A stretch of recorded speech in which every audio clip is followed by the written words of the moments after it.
கம்ப ராமாயணத்தில் கம்பர் ஒரு அழகான பாடலில் ஒரு மிகப்பெரிய உண்மையை புரிய வைக்கிறார்.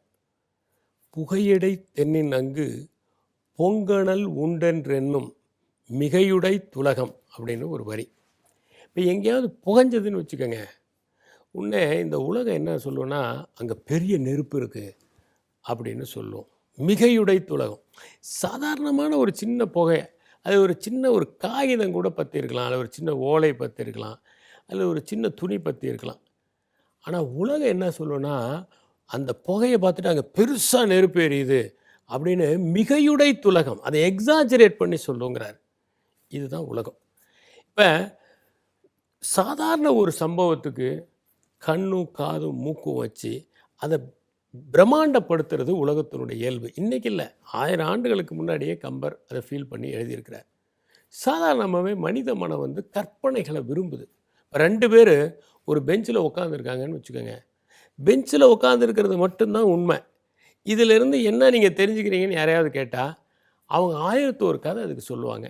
மற்றதெல்லாம் அவங்களா கற்பனை பண்ணிக்கிட்டது தான். அப்போ கற்பனைகள் அதிகம், நிஜத்தை காட்டிலும் கற்பனைகள் வலிமையானவையாக இருக்கின்றன, அதிகமாக இருக்கின்றன. அப்போ வெறும் சின்ன புகையை கூட எப்படி பொங்கணல்னு சொல்லுமோ அது மாதிரி தான்.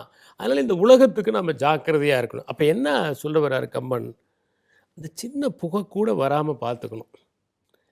சின்ன புகை வந்தால் கூட இந்த உலகம் இல்லாததையும் பொல்லாதையும் கற்பித்து கொண்டு நம்மை ஏளனமாக பார்க்கும்.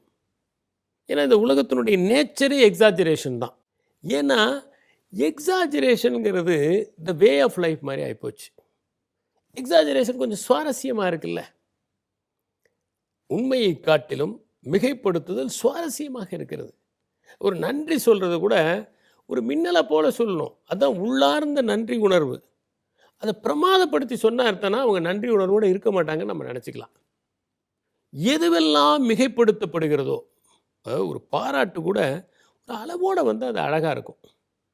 அது ரொம்ப வலிந்து திணிக்கும் போது அது செயற்கையாக போயிடுது. ஒரு கூட்டமே பாராட்டுதலுக்கு எல்லாரும் பாராட்டினாங்கன்னா முதல்ல நமக்கு ஒரு கூச்சம் வர வேணாமா? அந்த மிகைப்படுத்துதல் என்பது உலகத்தினுடைய இயல்பு.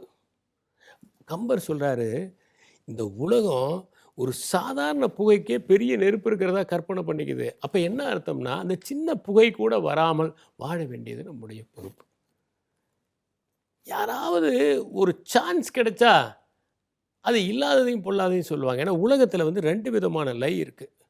ஒன்று பிளாக் லை, இன்னொன்று ஒயிட் லை. இப்போ நாம் ஒரு பார்க்குக்கு போகிறோம், யாராவது ஒருத்தர் அவர் சினிமாவுக்கு போனாருன்னு சொன்னால் அது பிளாக் லை. அதை நம்ம நிரூபிச்சிடலாம். பாருங்கள், நான் சினிமாவுக்கு போகவே இல்லை அப்படின்னு சொல்லிடலாம். நான் பாருங்கள் ரிசர்வேஷன் பண்ணலான்னு சொல்லிடலாம். ஏதோ ஒரு வகையில் நம்ம அதை ப்ரூஃப் கூட பண்ணிடலாம். நான் திருச்சிக்கு போயிட்டேன்னு ஒருத்தர் சொல்கிறாருன்னா, இல்லைங்க நான் திருச்சிக்கே போகலை, இங்கே தான் இருக்கேன் பாருங்கள், நான் அங்கே போயிருக்கேன் இங்கே போயிருக்கேன் பாருங்கள், அவரை கேளுங்க இவரை கேளுங்கன்னு ப்ரூவ் பண்ணிடலாம். பார்க்குக்கு போன ஒருத்தரை என்ன சொல்லுதுன்னா, அவர் பார்க்குக்கு போனார், பார்க்கில் போய் அவர் இன்னாரோட இந்த மாதிரியான ஒரு விஷயம் பேசிக்கிட்டு இருந்தார் அப்படின்னு. இப்போ பார்க்குக்கு போனது உண்மை, அடுத்து சொல்லப்பட்டது எல்லாமே பொய். ஆனால் மக்கள் என்ன பண்ணுவாங்கன்னா, அவர் பார்க்குக்கு போனது, இப்போ நான் பார்க்குக்கு போனது உண்மைதாங்க, ஆனால் இதை பற்றி பேசலைன்னா, பார்க்குக்கு போனதை கரெக்டாக சொல்கிறான், மற்றது மட்டும் பொய்யா இருக்குமா? இதுதான் ஒயிட் லை. உலகம் முழுவதும் மக்கள் என்ன பண்ணுறதுன்னா, ஒருத்தரை பற்றி பிளாக் லை சொன்னால் ஈஸியாக மாட்டிக்குவோங்கிறதுனால ஒயிட் லையாக தான் பண்ணுறாங்க. இது எல்லா தளங்கள்லேயும் ஒரு ஒயிட் லை. ஒரு சின்ன விஷயத்தை சொல்லி அந்த உண்மைங்கிறது அதில் அணுவளவு இருக்கும், பொய்ங்கிறது மலையளவு இருக்கும். அந்த அணுவளவு உண்மையை வைத்துக்கொண்டு மலையளவு பொய்யை அவர்கள் தாங்கி பிடிப்பது, இதுதான் இந்த ஒயிட் லை.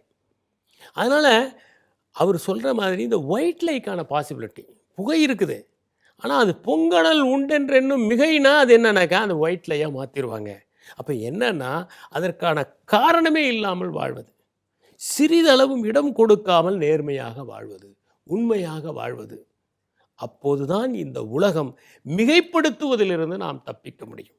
எனவே உள்ளுணர்வோடு நாம் இந்த உலகத்தில் வாழ்கிற ஒவ்வொரு நொடியையும் எச்சரிக்கையோடு அணுக வேண்டும் என்பதுதான் கம்பர் நமக்கு காட்டும் படிப்பினை. நன்றி, வணக்கம்.